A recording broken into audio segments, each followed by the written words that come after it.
Afternoon, everybody. Welcome again to a special edition of Friday Drinks here at the PAAB Conference at the Rainbow Towers. It's going on swimmingly, and I've gotten a chance to actually listen to some of the panels speaking, and we got the privilege actually to listen to somebody who actually knows what they're talking about, and it's Dr. Lovemore Gomera from the Chartered Institute of Governance and Accountancy Institute of Zimbabwe. Let me get it right. Indeed, Tinashe, it's the Chartered Governance and Accountants Institute in Zimbabwe. We professionalize accountants and governance professionals. Okay, maybe speak to that. What exactly do you guys do? Yeah, so we are part of a global institute called the Chartered Governance Institute that professionalizes governance worldwide, governance practitioners. But in Zimbabwe, we do professionalize accountants as well. Auditors and tax practitioners, as well as company secretaries. In Zimbabwe, we incorporated as an Act of Parliament in 1971, but we are still part of the global. So the government of the day at that point saw it fit to incorporate the institute because there were issues that were pertinent in terms of capacitating personnel in government and private, in terms of company secretaries, in terms of FDs, in terms of other financial specific positions that they needed, and the training they were getting it was the former CIS. It was the Chartered Institute of Secretaries. So our act is actually the Chartered Secretaries Act of 1971, now being changed to the Chartered Governance and Accountants Institute. That's interesting, because I've often wondered whatever happened to CIS. So at some point, every accountant was a CIS accountant. Exactly. Yeah. Well, we were the qualification of choice. But as you know, people were having difficulty completing it. So previously, you'd get people doing Part A, Part B. On Part C, they get promoted and they leave it. They become supervisors, managers, auditors, finance directors, and so on. But the good news is, of late, we are now having to professionalize those that are already in positions.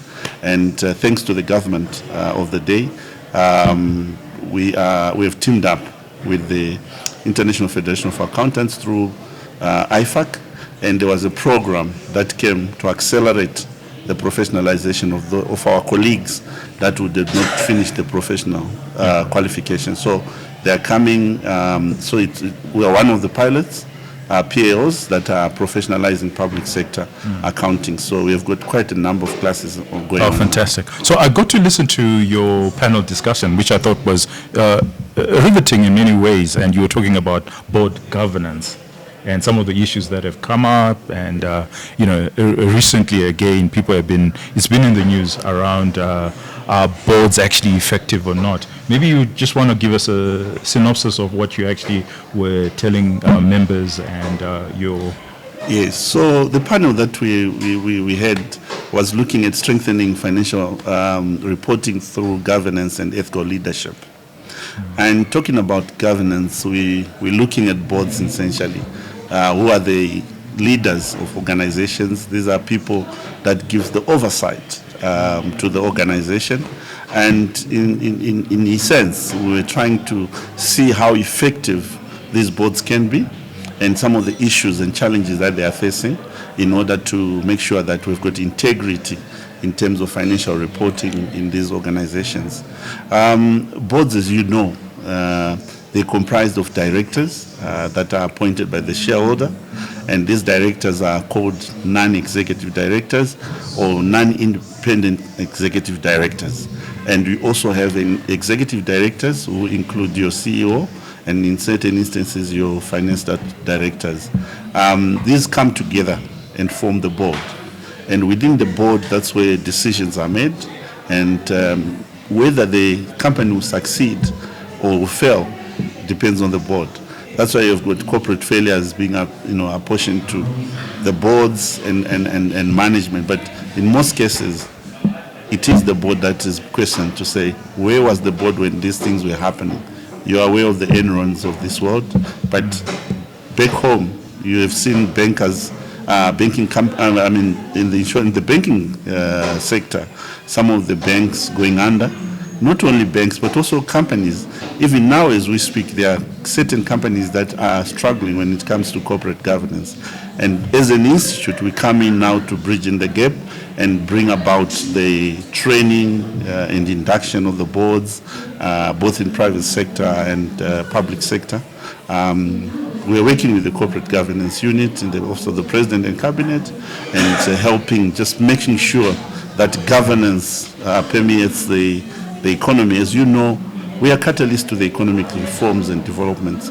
The blueprints won't be achieved if there's no good governance.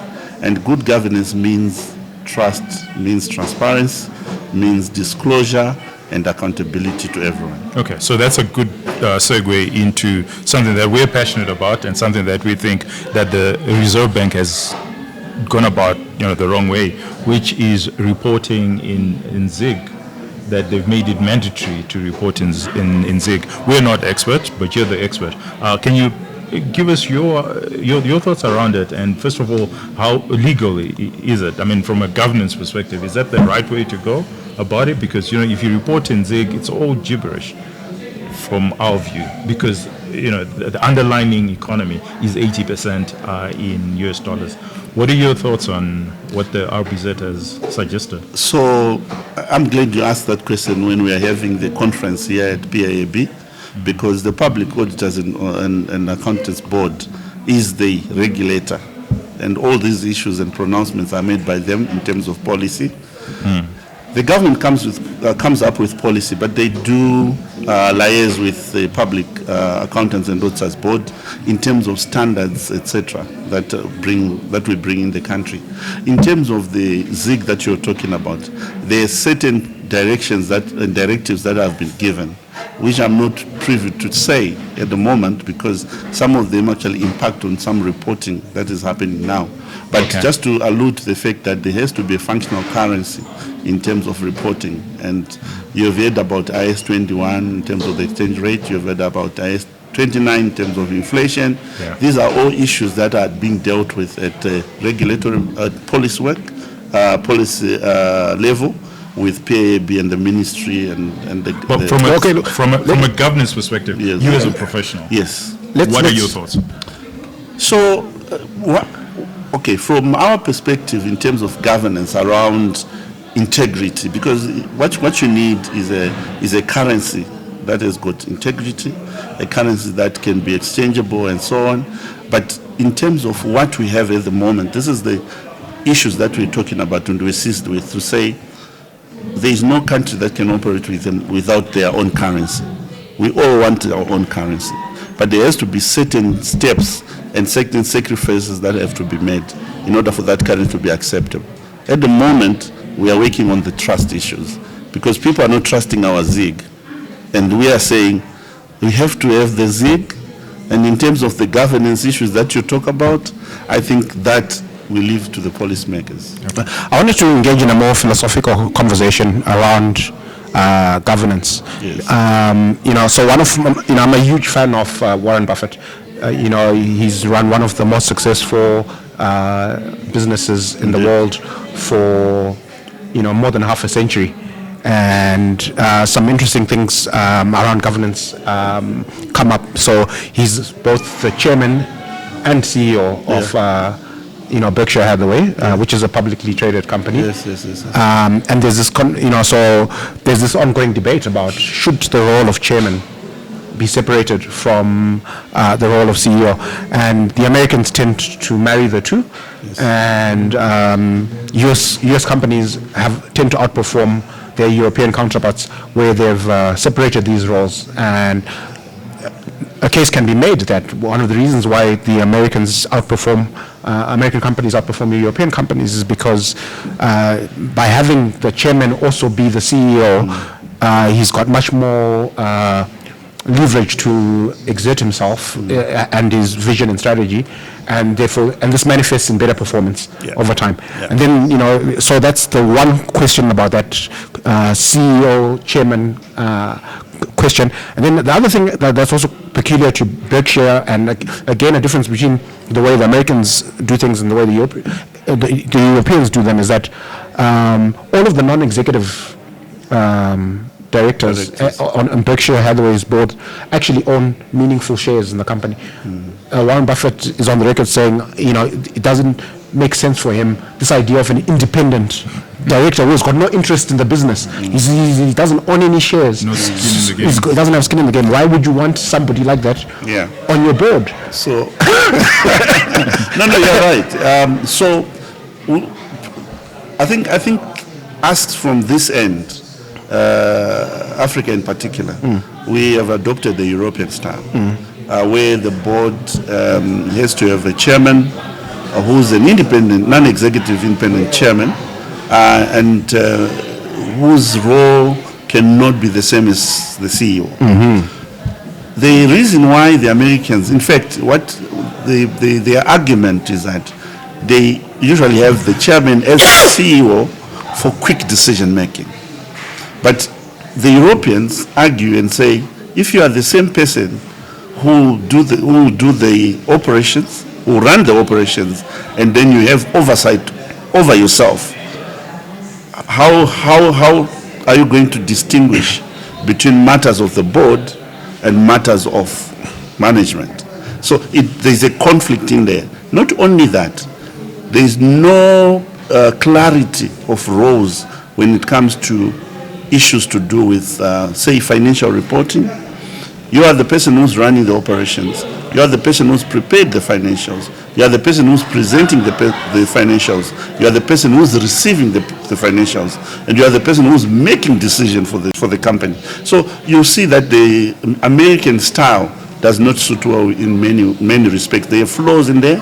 And the one that we have here, where the chairman as a non-executive director, independent non-executive director, has nothing to do with the operations of the company. He comes in with his team of non-executive directors. They have oversight. They receive reports from the CEO and his team, and they actually gauge and give direction in terms of how the company can be run. And remember, we've got these people that are experienced. They're coming in as directors, but they're experienced in their own way. They bring their fastball, whether it's law, whether it's accounting, and so on. And when they sit on the board, they use their expertise and their experience in other sectors to actually help run this organization. So if you are the same person who's going to be CEO and the chairman, it doesn't work. But the results between Europe and the US speak for themselves. It's the US that's actually outperforming the Europeans. What's your perspective on that? I think it borders much on I think transparency is one, disclosure is two, and accountability. The culture, I'll bring the issue of culture. Do you trust, the question is, do you trust the people that are running the organization? Okay, to run the organization. You're a shareholder, you've got capital that you invest in the business, and you appoint the people to run. Do you have trust in those guys? The Americans, in many instances, you'll find that a lot of them can be trusted. And hear me when I say this. They can be trusted in the sense that there are mechanisms and robust systems that are in place for checks and balances. Okay. The shareholders themselves. The shareholders can perhaps have sight of what's happening in their organizations. Something that's not happening in the European market or in the European style or our style, where the shareholder, once appointed the directors, they then say, listen, they're far removed. Yes, we meet at the AGM where you report to us. But in terms of running the organization, it's entirely you as a board, and you give direction and oversight to management.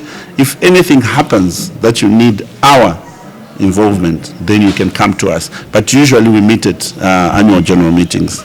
Yes. Coming closer to home, Zimbabwe, let's talk about executive compensation and whether or not it should be out in the public and should be out in annual reports. If you look at South Africa, it's very clear. You know exactly what the executives are earning, and yet in Zimbabwe, that is an anathema. It never comes out. You hardly know what the executives are actually earning. What are your views, and especially as a governance institute, what are your perspectives? So it stems from way back when you were an employee yourself. You were told that your salary is is Private and confidential. confidential. You wouldn't go and stick it on a notice board that this is what I'm getting. It's a culture that has been permeating over years. But in terms of good governance, there is nothing wrong in having executive compensation out there. We need to just make sure that we build up and try to work towards that end, to say, if you're an executive, your executive pay, your executive compensation, or perquisite, as it were, can actually come out in the paper and say, this one is getting this much and so on. But we are not yet there. That thinking and that culture of having confidentiality is still there. So you find a lot of executive... Don't be a listed company, right? No. But then again... Which is the whole point of the disclosure requirements in the first world. It's literally affects mostly public traded companies. Yes, and the yes, idea is the shareholders are saying, we want to know whether we're getting a good deal. Yes. Right? Are we, are we compensating more than everybody else? And if so, why? Yeah. Right? And, But I think it's the duty of the board itself to actually see whether the executive compensation that they're giving their CEO, for instance, and these executives are in line with market. Because the research has shown that a lot of our CEOs, particularly in Zimbabwe, has got a staggered fashion in terms of remuneration. We don't have an average sort of remuneration. You find one company is paying very well and the other is not paying very well, and at the end of the day, there is no uniformity. But going forward, I think the powers that be and all the other organizations that are really going for good governance, they are looking towards disclosure and making sure that we all know that so and so is getting this much and is not milking the companies dry. Okay, fantastic. Thank you so much. Time goes by very quickly when we're engaging in this way. But thank you so much for joining us. You're welcome. We hope you join us at the studio and we can have a very robust debate. Yes, on these we have to matters. prepare for that. yes, over an interesting tipple. Yeah, on your drinks. Yes. Yes. Thank you. But thank you very much for joining us. That's all right. Yeah, Just yeah. welcome. Pleasure. Thank you.